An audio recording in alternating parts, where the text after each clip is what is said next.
ஓம் சாய்ராம். என் அன்பு குழந்தையே,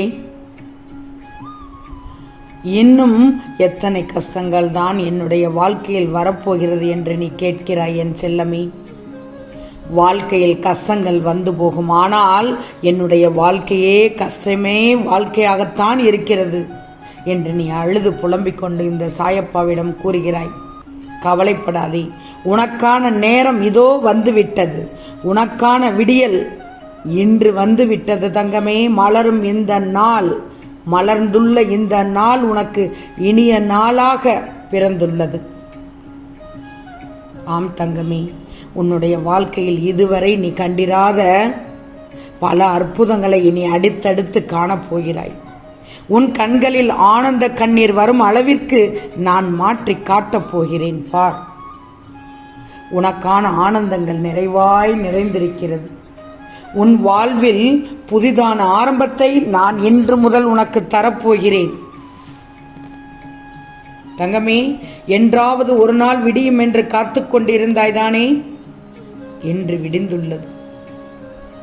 நீ அனுபவித்து வரும் துயரங்களிலிருந்தும் கஷ்டமான சூழ்நிலைகளிலிருந்தும் விடுபட துடித்து கொண்டிருந்தாய்தானே? மாற்றங்கள் நடக்கத்தான் போகிறது. இனி வரும் காலங்களில் உன்னை பாராட்டி பெருமைப்படுத்தப் போகிறார்கள். நீ விரும்பிய வாழ்க்கையை வாழப்போகிறாய், மகிழ்ச்சியோடு வாழப்போகிறாய். உன்னை தேடி வசதி வாய்ப்புகள் வரும். உனது எதிர்காலத்தை நிர்ணயித்து விட்டேன் தங்கமே. எப்படி வாழ வேண்டும் என்பதை எழுதி கொண்டு உள்ளேன். உன்னை அனைத்திலும் சிறந்து விளங்கும்படி செய்ய போகிறேன். உன்னோடு நான் இருப்பதை நீ உணர்ந்து கொள்ளும் நேரம் வந்துவிட்டது. சர்வசாதாரணமாக என்னை நினைத்து விடாதே. அனைத்தும் அறிந்தவன் நான். மற்றவர்கள் மத்தியில் நீயும் சிறந்து வாழப் போகிறாய். கலங்காதே, நான் இருக்கிறேன். எப்படிப்பட்ட சூழ்நிலைக்கு தள்ளப்பட்டாலும் சிறிதும் கலங்கக்கூடாது. எந்த சூழ்நிலையும் நான் பாதுகாப்பேன். நீ கேட்டது கிடைக்கும், நினைத்தது நடக்கும் தங்கமே. ஆம் செல்லமே, உன்னுடைய கஷ்டங்கள் என்று முதல் நிச்சயமாக ஒரு தீர்வை காணப்போகுது. நிரந்தரமில்லாத இந்த உலகத்தில் எதன் மீதும் ஆசை வைத்து விடாது. இருக்கும் வரை மகிழ்ச்சியாக இருந்துவிடு. பணிந்து போக தெரிந்து கொள், பழகிக்கொள். அதில் சிறிதும் தப்பே இல்லை. ஆனால் உறவுகளை மட்டும் வெறுக்காதே தங்கமே. சூழ்நிலையை நீ சாதகமாக்கிக்கோ. சூழ்நிலை சரியாகவே இல்லை என்று நீ தாறுமாறாக நினைக்கக்கூடாது. உன்னை சுற்றி நடப்பவை எல்லாம் உனக்கு விரும்பத்தகாததாகத்தான் இப்போது நடந்து கொண்டிருக்கிறது. தவறானதாகத்தான் உனக்கு நடந்து கொண்டிருக்கிறது. என்னால் மட்டும் எப்படி நேர்மறை சிந்தனையாளராக இருக்க முடியவில்லை என்று இந்த கேள்வி உன் மனதில் எழுந்து விடலாம். எழுகிறது தங்கமே. இவற்றையெல்லாம் கடந்து உன்னை நீயே செதுக்கிக் கொள்வதுதானே சிறப்பு தங்கமே. சின்ன சின்ன முயற்சி எடுத்துக்கொண்டால் போதும். இதற்காக நீ பெரிதாக ஒன்றும் மெனக்கெட தேவையே இல்லை. சூழ்நிலைகளை சாதகமாக்கும் சூட்சுமத்தை தெரிந்து வைத்துக் கொண்டாலே போதும் தங்கமே. உன்னிடம் உள்ள தாழ்வு மனப்பான்மையை தூக்கி வீசி எறி. முதல்ல சொல்றேன் கேட்டுக்கோ. உனக்குள்ள தாழ்வான எண்ணத்தை தூக்கி வீசி எறி. என் செல்வமே, வலிகளை மறைத்து சிரித்து வாழ பழகு. ஆறுதல் என்ற பெயரில் வலியை அதிகப்படுத்த ஒரு கூட்டம் உன்னை சுற்றி அலைந்து கொண்டிருக்கிறது.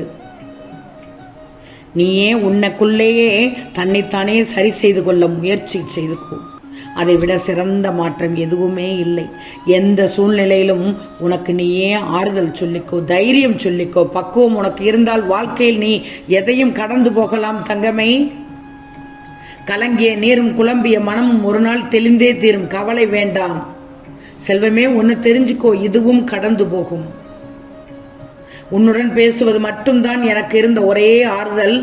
இதிலும் இப்போது மாறுதல் என்றால் நான் என்ன செய்வேன் என்று நீ புலம்பிக் கொண்டிருக்கிறாய். உன்னுடைய உறவை நினைத்து தங்கமே. தனித்து நின்றாலும் உனக்கு செல்வம் இருக்கிறது, பொக்கிசம் இருக்கிறது.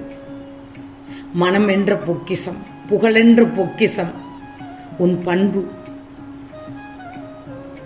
தங்கமே. தனியாக நின்றாலும் மரங்கள் ஊருக்கு நிழல் கொடுப்பதுதானே, கொடுத்து கொண்டுதானே இருக்கிறது. தனியாக நின்றாலும் கலங்காது என்றுதான் உன் அப்பா நான் சொல்கிறேன். சமுதாயம் படிப்பதெல்லாம் தனி மனித சரித்திரங்களை மட்டும்தான். என்ன சொல்ல வருகிறேன் என்று கேட்கிறாயா? உன் அப்பா சொல்கிறேன், வலிகளை தரும் உறவுகள் வேண்டவே வேண்டாம், ஆறுதல் தரும் தனிமை மட்டும் உனக்கு போதும்.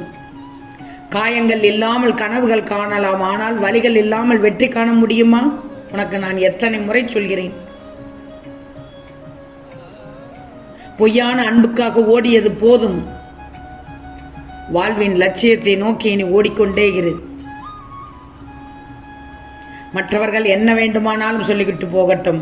செய்த பாவங்கள் கேள்வி கேட்கும், செய்த புண்ணியங்கள் உனக்கு பதில் சொல்லும். ஒன்று மட்டும் நல்லா தெரிஞ்சுக்கோ, பாம்பானது தன் தோலை எத்தனை முறைதான் உரித்தாலும் அது எப்போதும் பாம்பு தானே. சில பேர் உன் வாழ்க்கையில் மீண்டும் அனுமதிக்கும் முன் இதை நினைவில் வச்சுக்கோ. நான் சொல்லும் அர்த்தம் உனக்கு புரிகிறதா? ஆறுதல் சொல்லும் உறவே அள வைத்தால் யாரிடம் போவேன்? ஆறுதலை தேடி என்று நீ கேட்டுக்கோ. குள்ள நரியின் புத்தி கொஞ்சமாவது உனக்கு இருக்கணும். குழி பறிக்க அல்ல, அடுத்தவர் பறிக்கும் குழியில் விழாமல் இருப்ப. வாழ்க்கை உன்னை அழ வைப்பதற்கு 100 காரணங்கள் கொடுத்தால் என்னிடம் சிரிப்பதற்கு 1000 காரணங்கள் இருக்கிறது என்று கூறு, என்று காட்டு. மனசு காயப்பட்டால் நமக்கு பிடித்தவர்களிடம் ஆறுதல் தேடலாம், ஆனால் பிடித்தவர்களே காயப்படுத்தினால் யாரிடம் ஆறுதல் தேடுவது? நல்ல விஷயத்திற்காக தனியாக நிற்க வேண்டிய சூழ்நிலை வந்தாலும் தைரியமாக நில். வாழ்க்கையில் அன்பை தருபவரை காட்டிலும் அனுபவத்தை தருபவர்கள் தான் அதிகம். காயம் கொண்ட உன் இதயத்தில் உனது ஆறுதல் அவ்வப்போது மருந்தாகிறது. உனக்கு ஆறுதல் கூற இயலவில்லைன்னா உன்னால் உன் வலிகளையும் வேதனைகளையும் உணர்ந்ததால் அடைய வேண்டிய இலக்கு அவசியம் என்றால் பாதை கடினமானாலும் பயணிக்கத்தான் வேண்டும். தூக்கி எறியப்படும் ஒன்றுதான் இன்னொருவருக்கு புதியதாகுது. அது மனசாக இருந்தாலும் சரி, பொருளாக இருந்தாலும் சரி, வாழ்க்கை வாழ்வதற்கே தவிர இல்லாததை கிடைக்காததை நினைத்து ஏங்கி வீணடிப்பதற்கு இல்லை. தங்கமே, வாழ்ந்து உயர்ந்து விட்டால் பொறாமையில் பேசுவார்கள், தாழ்ந்து வீழ்ந்து விட்டால் கேவலமாக பேசுவார்கள். இவர்கள்தான் இவ்வளவுதான் மனிதர்களுடைய உலகம். தங்கமே, நீ உன் மீது நம்பிக்கை வைத்தாலே போதும், எதையும் நீ சாதிக்க முடியும். சில தருணம் உன் கண்களில் இருந்து வழியும் நீர் எதற்கு என்ற காரணமும் அர்த்தமும் உனக்கே புரியாது, தெரியாது. மனதில் ஒரு சுமை, மனதில் ஒரு வலி, நீ செய்த எதிர்மறை தெரிந்தும் தெரியாமலமாவே உன் மனதை சுடுகின்றது. அதை தாங்க முடியாமல் உன் மனம் தவிக்கிறது. கலங்காதே, நான் இருக்கிறேன் உனக்கு பக்க பலமாக. உன் அப்பா துணை உனக்கு முழுவதுமாக இருக்கிறது.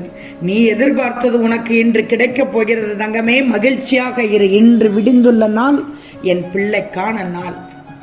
இந்த பதிவை திரும்பவும் முழுமையாக கேள், உனக்கு அர்த்தம் விளங்கும். நான் சொல்லும் அறிவுரையைப்படி கேட்டு நடந்து கொள். உனக்கு நிச்சயம் நடக்கும், நல்லது நடக்கும், நல்லது மட்டுமே நடக்கும். அது நன்மையாகவே இருக்கும். ஓம் சாய்ராம்.